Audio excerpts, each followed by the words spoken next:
Pemirsa, wusan siswa SD miwa SMP mulihang pendidikan gratis ring Kabupaten Badung, rauh mangkin siswa SMA miwah perguruan tinggi, talar pacang mulihang program beasiswa anak Badung. Antuk mulihang beasiswa inucap, prasyaratnya ne iayah rene siswa sampun medue kakak Badung selami 5 warsa.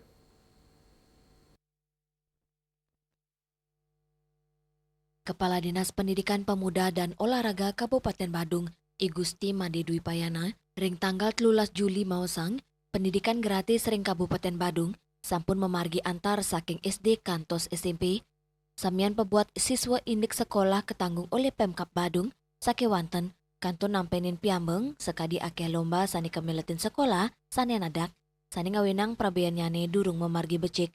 Ini inucap kepasti kayang sidang ngulgul pemargin pepelajahan, terpacang kesalahin malih, Rades Majang siswa SMA, ya diastun dados kewenangan pemerintah provinsi, Pemkap Badung medue program beasiswa anak Badung, sani keanggarang saking bagian kesra, antuk SMA miwa perguruan tinggi, ngawit warsa kali tali 6 likur, antuk persyarat iayarana siswa, sampun medue kakak ring Badung selami 5 warsa, penerima pacang muliang seragam, Probi operasional pendidikan sekadi siswa SD miwa SMP, Rades beasiswa perguruan tinggi, persyaratnya nih akehan.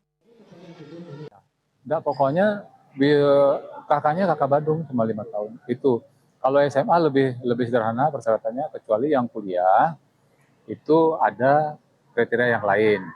Kriteria yang pertama itu adalah kakak Badung, kemudian eh, apa namanya tidak anak petani, kemudian nyoman ketut, anak ketiga dan anak keempat, kemudian orang tuanya berpendapatan kurang dari 5 juta. Itu ada perankingannya nanti seperti itu.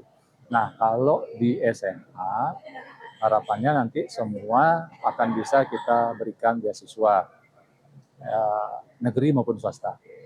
Tetapi swasta tentu, kalau swasta yang kelasnya atas, tentu akan ada hitung-hitungannya, mereka tidak akan mendapatkan seperti itu.